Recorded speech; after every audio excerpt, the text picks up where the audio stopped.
नमस्कार श्रोताओं, मैं हूँ शीला चावला। आज के समाचार तरंग में हम एक और समसामयिक विषय पर बात कर रहे हैं और ये है 3 नए आपराधिक कानून जो आगामी 1 जुलाई से लागू होने जा रहे हैं।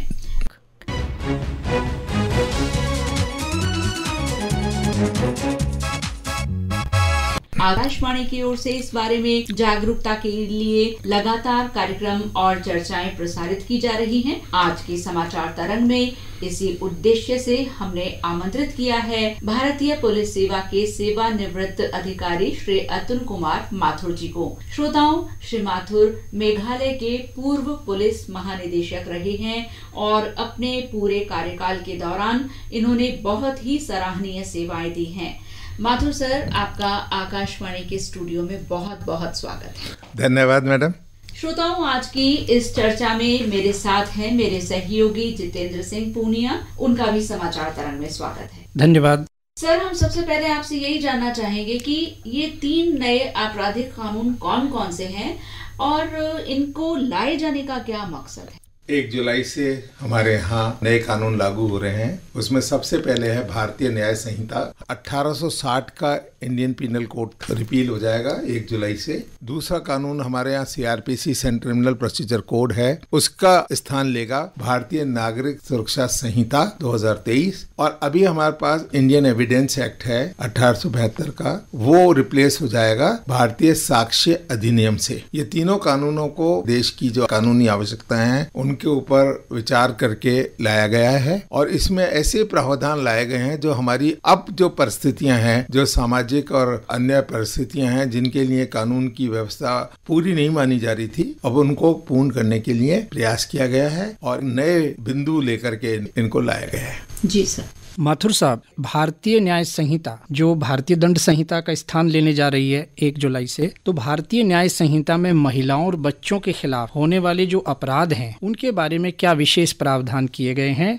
पहले जब हमारे पास भारतीय दंड संहिता थी, पहले मैं इससे आपके प्रश्न का उत्तर देने से पहले मैं अपने श्रोताओं को ये बता दूं कि पहले हमारे यहाँ भारतीय दंड संहिता थी और अब जो हमने BNS बनाया भारतीय न्याय संहिता, इसमें सबसे बड़ा फर्क तो ये है कि इंडियन पिनल कोड का हिंदी वर्जन भी था, उसको हम भारतीय दंड संहिता कहते थे। 2 नाम थे, अंग्रेजी में इंडियन पिनल कोड कहते थे, हिंदी में हम भारतीय दंड संहिता कहते थे। अब जो बनाया है उसका सिर्फ एक ही वर्जन है, एक ही टाइटल है, भारतीय न्याय संहिता।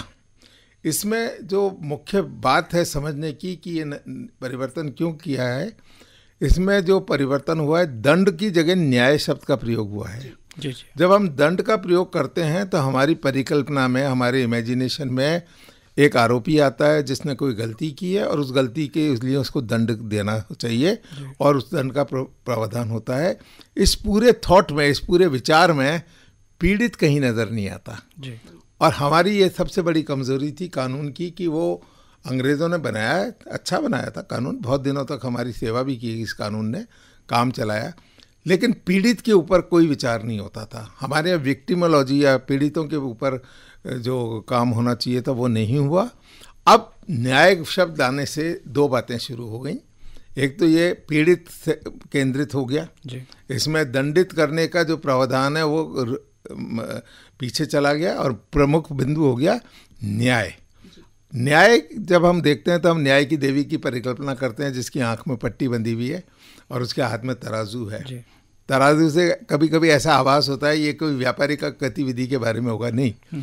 इस तराजू में जो 2 पलड़े हैं वो न्याय के लिए हैं और दोनों पलड़े समान रूप से एक ही स्तर पे होते हैं, जो ये कहते हैं कि हर चीज़ के 2 पहलू हैं।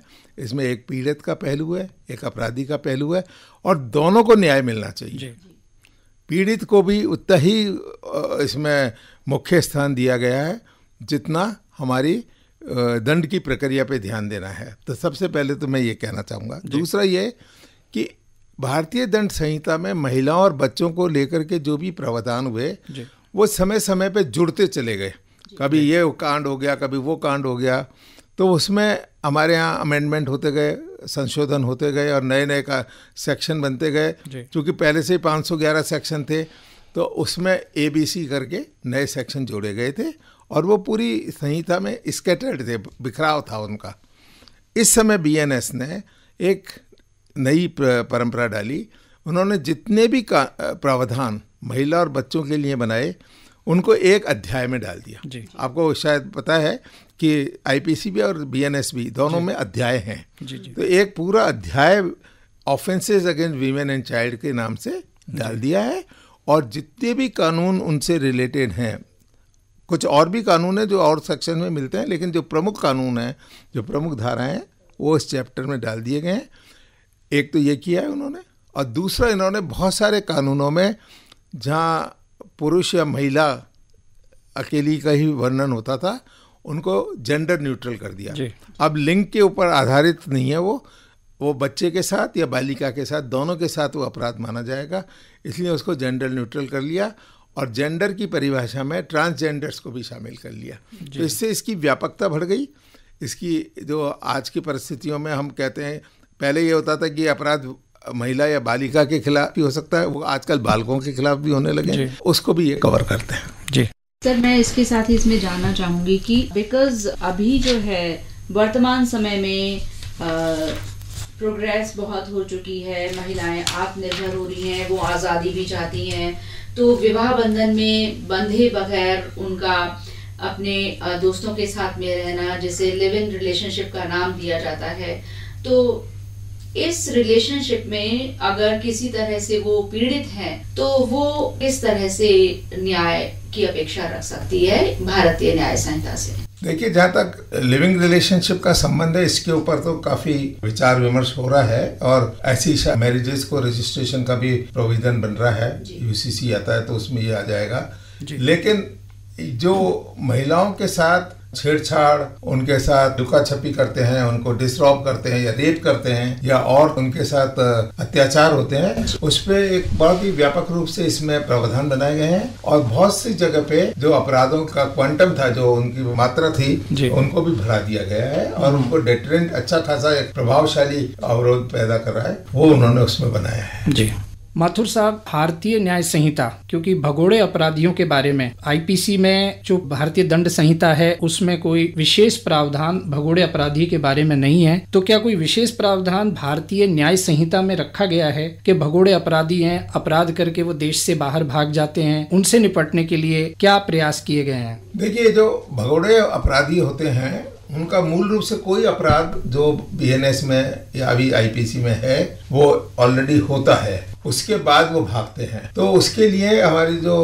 प्रोसीजरल लॉ है, जो हमारी प्रक्रिया है, जो हमारी भारतीय नागरिक सुरक्षा संहिता है, उसके अंदर प्रावधान है कि उनको कितने समय में समन नोटिस होते हैं और वारंट जारी होते हैं, और उनका नहीं आने पे उनकी संपत्ति को जब्त करने के प्रावधान है, और उनको किस तरह से कानून के ऊपर लाने के लिए। पहले क्या होता था साहब कि जो अपराधी भाग जाते थे उनकी ट्रायल में अड़चन आती थी, उनके विचारण में दिक्कत आती थी। अब अगर कोई एब्सेंटी होता है, जो भगा हुआ है, जो नहीं आ रहा है और वो अकम्प्लिस है, तो उसकी ट्रायल मान ली जाएगी, उसकी एब्सेंस में भी ट्रायल चलेगी। ऐसा नागरिक सुरक्षा संहिता में आ गया है। जहाँ तक बड़े अपराधियों का, जिनके संदर्भ में हम भगोड़ा भी शब्द प्रयोग करते हैं कि वो लोग बड़े अपराध करके भग जाते हैं, भारतीय न्याय संहिता में 3 अपराध ऐसे जोड़े गए हैं जो पहले नहीं थे। एक है ऑर्गेनाइज क्राइम, जो संगठित होकर के लोग क्राइम करते हैं, और उसमें सारे तरह के mafia, drug trafficking, human trafficking, financial crimes, chit funds वगैरह होते हैं, उनके बारे में होता है। उससे छोटी कैटेगरी के जो संगठित क्राइम होते हैं उनको धारा 112 में पैटी ऑर्गेनाइज क्राइम में छोटे अपराध उसी हैं, वो भी ऑर्गेनाइज, उनका दायरा छोटा होता है, उसमें ले लिया है। और हम अंतर्राष्ट्रीय मंच पे हमेशा ये कहते रहे हैं कि आतंकवाद बहुत फैला हुआ है, आतंकवाद की एक परिभाषा होनी चाहिए। विश्व में अभी भी आतंकवाद की संयुक्त राष्ट्र संघ की तरफ से या और दूसरे संगठनों की तरफ से कोई आधिकारिक परिभाषा नहीं दी गई है। तो भारत ने पहल की है, BNS में टेररिस्ट एक्ट को डिफाइन किया गया है, उसकी परिभाषा दी गई है सेक्शन 113 में। और इन 3 तरह के कानूनों पे हमने पहल की है, जो इस BNS की खूबी है। और अब ऐसे अपराधी, हालांकि ऐसे में बहुत सारे स्पेशल लॉ भी हैं, विशेष कानून भी हैं, लेकिन नियम यह है कि अगर कोई व्यक्ति विशेष कानून के अंदर आता है तो उस पर विशेष कानून लागू होगा, सामान्य कानून लागू नहीं होगा। लेकिन अगर वो विशेष कानून से किसी तरह से बच जाता है तो फिर उसको सामान्य कानून की धाराओं में कहीं ना कहीं आना पड़ेगा, और इसके लिए बहुत ही समुचित इसमें प्रावधान किए गए हैं। एक इसमें कानून बना था, उसको होल्ड पे रख दिया गया है, जिसमें अपराध करके भागने की प्रवृत्ति ड्राइवर्स की होती है, चालकों की होती है, वो रोड एक्सीडेंट करके भाग जाते हैं। जी। उसके लिए voluntarily causing death by rash and negligent act क्या एक सेक्शन 106(2) बनाया था, लेकिन जब ड्राइवरों ने इस पे थोड़ी अपनी शिकायत जारी की और उस पे अपना रोष प्रकट किया तो भारत सरकार ने उसको विचार के लिए रोक लिया। वो प्रावधान शायद 1 जुलाई से नहीं लागू होगा। वो बेसिकली ये हिट एंड रन वाला मामला है इसमें। असल में होता क्या था कि हिट एंड रन करके ड्राइवर भाग जाते थे और मृतक या गंभीर रूप से घायल व्यक्ति बिना इलाज के मृत्यु को प्राप्त हो जाता था और मृतक को कोई संभालता नहीं था, घायल आदमी भी मृत्यु के नजदीक पहुंच जाता था। अब एक अकाउंटेबिलिटी या जिम्मेदारी की बात डालने की कोशिश की गई थी, लेकिन उसमें कुछ इश्यूज हैं, उसमें कुछ मुद्दे हैं जिन पे भारत सरकार को दोबारा गौर करना है। उसमें संविधान से संबंधित भी मुद्दे हैं और कानूनी मुद्दे भी हैं, उसके लिए उन्होंने विचार विमर्श के लिए उसको रोक रखा। जी। सर, ये कहा जाता है कि justice delayed is justice denied. तो नए जो प्रावधान किए जा रहे हैं, नए कानून लागू होने जा रहे हैं, क्या इनके माध्यम से मुकदमों को समय सीमा में निपटाया जा सकेगा? और साथ ही साथ क्या पुलिस के लिए भी इस तरह की बाध्यता होगी कि वो अपने जांच और जो भी उनकी तफ्तीश वगैरह है वो भी एक समय सीमा में पूरा करें, ताकि मुकदमे का जो जजमेंट है वो जल्दी आए और पीड़ित को न्याय मिले? जैसा कि आपने कहा कि जो केंद्रित अवधारणा है वो भी इसमें बदली गई है, तो इन सब के लिए किस तरह के प्रावधान? देखिए, इस बार के जो ये कानून है ये मुख्य रूप से पीड़ित केंद्रित है। आपने देखा कि हमने क्रिमिनल प्रोसीजर कोड का नाम भारतीय नागरिक सुरक्षा संहिता रखा है। जी। अगर नागरिक को हम सुरक्षित ही नहीं रख सकते, हम कानून का पालन नहीं करा सकते, हम कानून को मानवीय आधार के ऊपर नहीं चला सकते, तो नागरिक सुरक्षा का जो भी प्रक्रिया है उस प्रक्रिया का कोई महत्व नहीं रहता। जी। दूसरा, पहले जो हमारे FIR दर्ज होती थी उसमें जो सूचना देने वाला व्यक्ति था उसको तो ये अधिकार था कि उसको मुफ्त में एक कॉपी FIR की दे दी जाए। जी। अब इन्होंने परिवर्तन करके कहा कि अगर पीड़ित खुद सूचना नहीं दे रहा है तो फिर पीड़ित को अलग से फ्री ऑफ कॉस्ट कॉपी दी जाएगी। अगर ये पीड़ित वहां जाके कहे कि साहब FIR की कॉपी मुझे भी चाहिए तो उसको फ्री ऑफ कॉस्ट देंगे, एक बात। दूसरी बात यह है, पहले अगर कोई FIR दर्ज नहीं होती थी तो आपके पास प्रावधान था कि आप सुप्रिटेंडेंट ऑफ पुलिस को रजिस्टर डाक से भेज करके आप उसकी शिकायत करके अपनी FIR दर्ज करा सकते थे। अब एक प्रावधान और जोड़ दिया इसमें कि आप चाहो तो मजिस्ट्रेट को भी इसकी कॉपी दे सकते हो और मजिस्ट्रेट का इंटरवेंशन भी उसमें प्राप्त कर सकते हो, जिससे कि आपके FIR दर्ज निश्चित रूप से हो। पहले नॉन कॉग्निजेबल जो ऑफेंस होते थे, जिन पर संज्ञान पुलिस को नहीं ले सकते थे, उनकी FIR दर्ज नहीं होती थी और उसमें नागरिक को खुद को पता नहीं होता था, एक सिविलियन को पता नहीं होता था कि मेरा अपराध जो शिकायत करने जा रहा हूँ ये कॉग्निजेबल है या नॉन कॉग्निजेबल है। तो उसमें उनको ऐसा लगता था कि पुलिस कोई सहयोग नहीं दे रही है, जबकि पुलिस कानूनी तौर पे उनका रजिस्ट्रेशन नहीं कर सकती थी। अब ये हो गया कि पुलिस उसका एक रजिस्टर बनाएगी डेली बेसिस पे और फोर्टनाइटली बेसिस पे वो मजिस्ट्रेट को सूचित करेगी कि हमारे यहाँ नॉन कॉग्निजेबल ऑफेंसेस की क्या क्या सूचनाएं। इसके अलावा हर एक स्टेज की टाइम लिमिट बांध दी गई है कि इतने दिनों में ये ट्रायल, इतने दिनों में जजमेंट, इतने दिनों में ये, और पीड़ित को भी आप खबर दोगे कि क्या क्या आपके केस में प्रोसीडिंग हुई है। इससे जो समयबद्धता बांधी गई है और उसमें अकाउंटेबिलिटी बांधी गई है, उसमें ट्रांसपेरेंसी लाई गई है, ये निश्चित रूप से न्याय प्रणाली को प्रो पब्लिक या पीड़ित केंद्रित बनाएगी। और इसमें एक बहुत अच्छा प्रावधान हुआ है क्योंकि क्रिमिनल केसेस में स्टेट वर्सेस एक्यूज होता है, अब पीड़ित भी अपना वकील खड़ा कर सकते। सर, आपने बहुत सारी जानकारी हमारे श्रोताओं के लिए दी है, हम उनके लिए आपसे और भी बात करना चाह रहे थे लेकिन वक्त हमें इजाजत नहीं दे रहा। आपने आकाशवाणी के स्टूडियो में आकर हमारे श्रोताओं के लिए, कार्यक्रम के लिए समय निकाला, आपका बहुत बहुत आभार।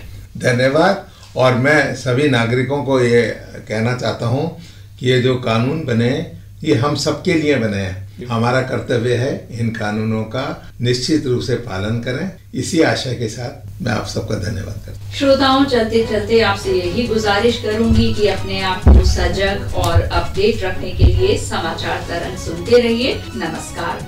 कार्यक्रम की रिकॉर्डिंग में सहयोग दिया सुदर्शन नाहर ने और प्रस्तुतकर्ता नीलेश कुमार कालभोग।